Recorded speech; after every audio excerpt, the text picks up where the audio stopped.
Hey guys, welcome back to my channel. Today I am filming a 7-month update video on my daughter. It's kind of silly for me to call it an update because this is actually the first video that I am making about her milestones. I am just starting my YouTube channel, so we have to start with 7 months, right? Got to start somewhere. My daughter's name is Ava Paige, Paige being her middle name. She was 7 months old on September 6th, and I feel like we've hit a mark where lots of changes have occurred between 6 and 7 months. So I have written some things down. I'm hoping this video, if you come across it and you have a baby younger, you know, it'll shed some light on what to prepare for, what's normal, and things we're going through. She had an appointment over the weekend because she was not feeling well, so we brought her into the doctor. So as of last Saturday, she was 16 pounds, 6 ounces, and she's been kind of teetering in the 30th percentile for weight, so she's kind of little. And I don't remember how tall she was. Okay, sorry, I wanted to put her in the video since it is about her.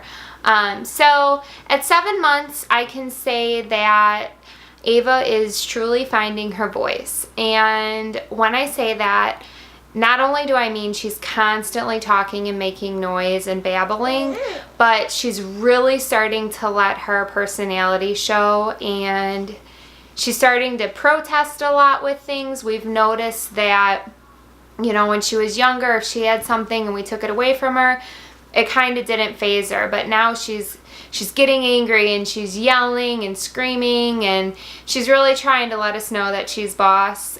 So that's one big change I've noticed over this past 6 months to 7 months, is that her personality is starting to really show. I think she's going to be a very strong-willed child. She's starting to also get to the point where she is constantly rolling around. You can kind of see her back here. What are you doing?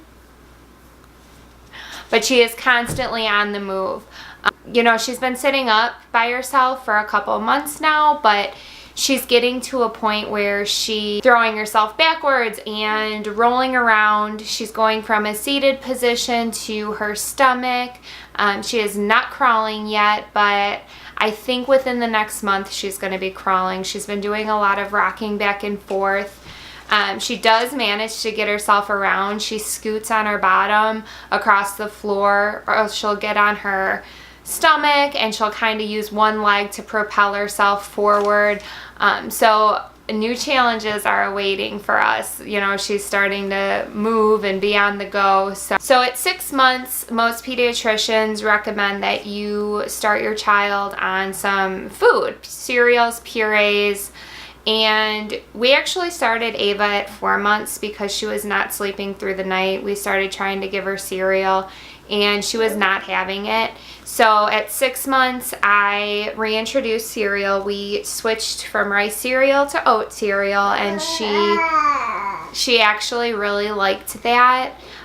So she's been eating oat cereal like at least once a day, sometimes up to 3 times a day. And we have been feeding her a lot of vegetables and purees. We have been having some issues feeding her. She really does not like purees.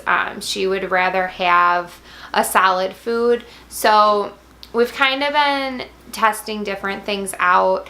Her favorite thing to eat is black beans and avocados, and she's been doing really well with those.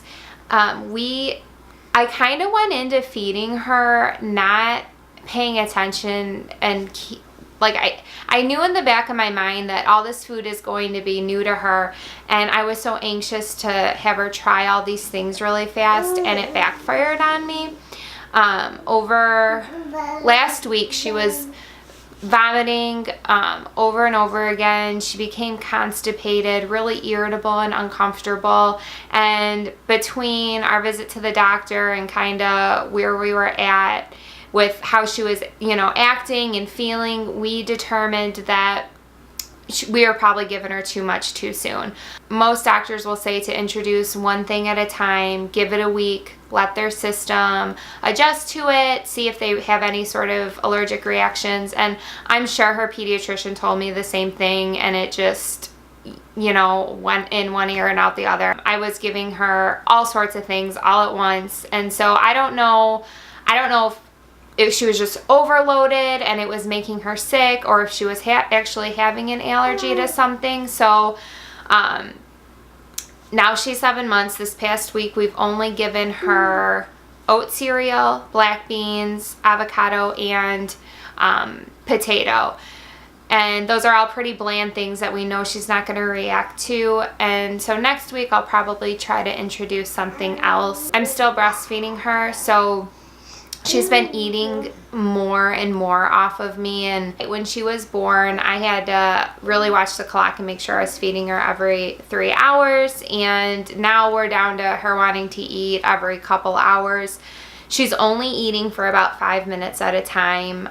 So I don't know how much she's taking from me. We're kind of on-demand feeding at this point, which I know is kind of regressing from trying to get her on a schedule, but she's not really taking to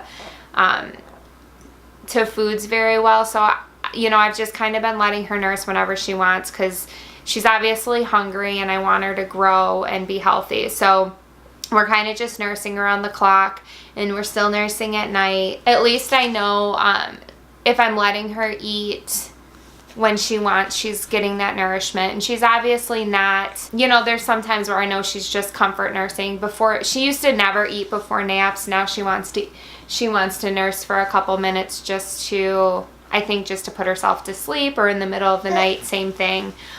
She does wind up in our bed in the middle of the night.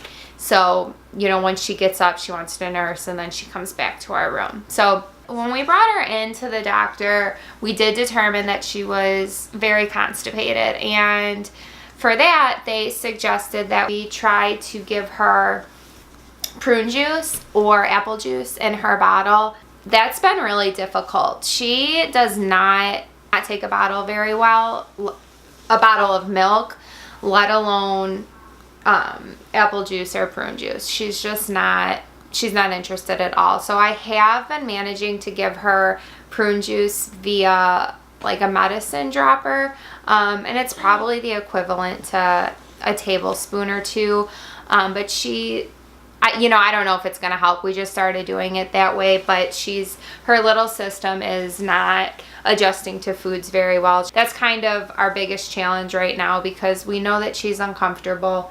Hey, as you can see, she's constantly looking to get into something. Can you say hi to the camera? Say hi. Boop. Say hi, honey. She started rolling over some time ago, but she's still not really rolling from her back to her stomach, which surprises me because she really likes being on her stomach. She sleeps on her stomach. The fact that she doesn't voluntarily do that kind of confuses me. She can get herself up on her hands and knees, but not for very long. It lasts just a few minutes and she's done. I think it's just a matter of time. She gets her hands going and she starts, moving her legs. Yeah. She starts moving her legs, as if she wants to be going, and she'll propel herself forward, but it never turns into a full crawl. We laugh because she's constantly kicking her legs, and she loves when we stand her up and hold her up. So who knows, maybe she'll be walking before she's crawling. I don't know. Which brings me to my next point. Just a few nights ago, we realized that she is capable of pulling herself up, which really surprised me because I thought that most babies would crawl before they started pulling themselves up on things. But she was sitting in her crib while my husband and I were cleaning her room, and we turned around and she had herself standing up. So we will be having to move her mattress down in her crib because I don't want her to decide to stand herself up and flip over the edge or anything. I also added a bumper to her crib. I know that you're not supposed to really use bumpers anymore. I had bought one in the beginning because it just went with the bedding, and then I got freaked out and took it out of her crib. But now that she's moving, she'll be sitting up and throw herself backwards and hit her head. So it was just better for us to put it in there. And she's also to a point where she's really strong, and you know, I'm not worried about her getting in a position that she's going to get hurt. So we have changed that, and I am letting her sleep with a little blanket. It's one of those bears that has a blanket attached to it because she likes to be covered up. I think it makes her feel secure, and again, I feel comfortable letting her do that. She is sleeping on her stomach. You know, when they're itty bitty, you want them on their backs, but because she can roll over and she prefers her stomach, I'm letting her do that. Hi, honey. Hi. Aw. She is such a sweet girl. You are such a sweet little girl, huh? Really struggled with sleep time with Ava.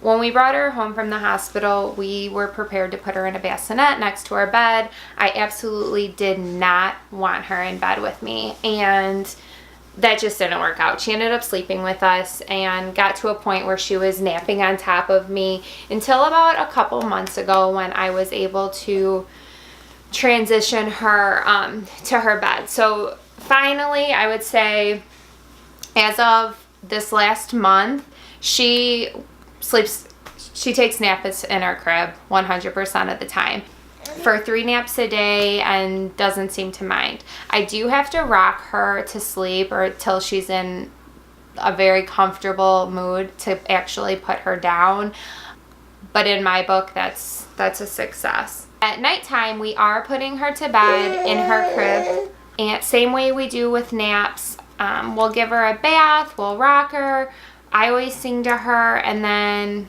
we put her to bed, and she will usually last for several hours before she's up. The minute she wakes up, I see her on the monitor, and I'll either go back in there and try to rock her back to sleep and put her back in her crib, but there are nights where she wakes up as if it wasn't, you know, she's waking up from a nap and she's ready to party. So she does sometimes wind up back in our bed, but we're really trying to get her staying in her crib, but for the most part, she's still in our room at night. But baby steps, right? Baby steps. So her schedule is kind of sporadic. I wouldn't even call it a schedule. Every day seems to be a little different, but I would say she gets up every morning between 6 and 7 a.m. and then she has between 2 and 3 hours of wake time before she wants to take a nap. And she takes 3 naps a day, and then she is back to bed between 7 and 8 o'clock p.m. And then obviously, like I just said, she gets up throughout the night and sometimes still wants to eat or be awake. She's definitely a night owl. Her naps during the day are really good though, for the most part. She'll sleep. On average, she sleeps between an hour to 2 hours. Sometimes they're shorter. But for the most part, we've been lucky with that. She sleeps much better during the day than at night, which kind of stinks because obviously we need our night sleep. We need to sleep at night, huh? Yeah. So at this age, I'm noticing that she's a lot more into books than she was. You know, when she was much younger, I always try to read to her every day, whether it's just 1 time or 2 times, but we definitely are always flipping through books. She's starting to realize that she can turn the pages. A lot of times she just wants to put the book in her mouth. But so as I'm sure you know, books are so important for, you know, their brain development and how they're going to do in school. So we are reading to her every day. And she's part of the Dolly Parton Foundation, which I don't know if that's just local or if it's national, but we're in Nashville, and when she... Okay, sorry, if this looks like I'm sitting somewhere different, I probably am. I'm in my room filming, and I have the front windows open, and I just saw a little girl come down on, I don't know, this thing she rides around, and she started playing with garbage in the street. Ah, kids, man. They're crazy. Anyways, getting back to it. So, books. Oh, so when Ava was born, she was signed up for what they call the Dolly Parton Foundation. So she gets sent a book once a month. So that's usually the book that we read. So right now we're reading, I think it's called I Love You, Mom. It's one of those spot books with the dog. I don't have it in front of me, but it's super cute. So that's something we're really doing and pushing right now. Favorite 3 toys at the moment are Sophie the giraffe. She loves it. She chews on it constantly. And I don't know if she loves it because she just likes the toy or she's teething, but she always has Sophie. It always makes her laugh when we make it squeak. Sometimes she can get really out of control, especially when we're driving. So we figured out that she likes Mickey Mouse. There's this hour-long video on YouTube, and it's the Mickey Mouse Clubhouse hot dog dance, and it's the same song on repeat, and sometimes it's the only thing that calms her down. We bought her a Mickey Mouse toy that dances and sings that song, so that is one of her favorites at the moment. And then she is really into her Baby Einstein Dream Soother. I don't know that it soothes her to sleep or anything. I actually believe that it's more stimulating, but she'll sit in her crib and watch it light up, and it plays songs, and she'll sit there and watch it for a while and let us get some stuff done around the house. A couple things that we can't live without are her activity saucer and her jumper. It's one of those things that hangs from the door that you put them in. I know those can be kind of controversial, and a lot of people say not to use them. I never leave her alone in it, and I'm always nearby, but she absolutely loves it. Ava hated her stroller up until this past month. We could not get her to stay in there without crying, but it's like we woke up one day, I put her in there, and she really liked it. So we've been going on walks, trying at least every other day to get out and get some fresh air.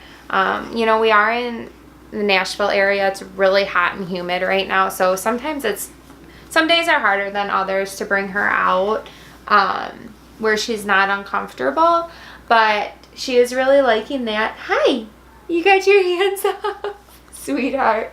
It's really cute. She's starting to realize like that kids are kids and they're her people, and she's really enamored when she's watching little kids play, and even big kids. She's really into it, so, which is super cute. The last thing I'll say is she's really into animals right now. She's always liked our cat, and she's always really been into him, but now I've noticed when we go outside or go on walks, she's really like smiley and wants to babble at dogs, you know, on leashes or whatever. So I think that's really sweet. She's starting to notice animals and really wants to be around them. I'm going to try to do this monthly till she's at least a year, which is, you know, only 4 more videos. Hopefully by next time she'll be crawling, or there'll be some other changes, right? We're gonna end this video. So you guys can go. Can you say bye? Say bye-bye. Say bye-bye.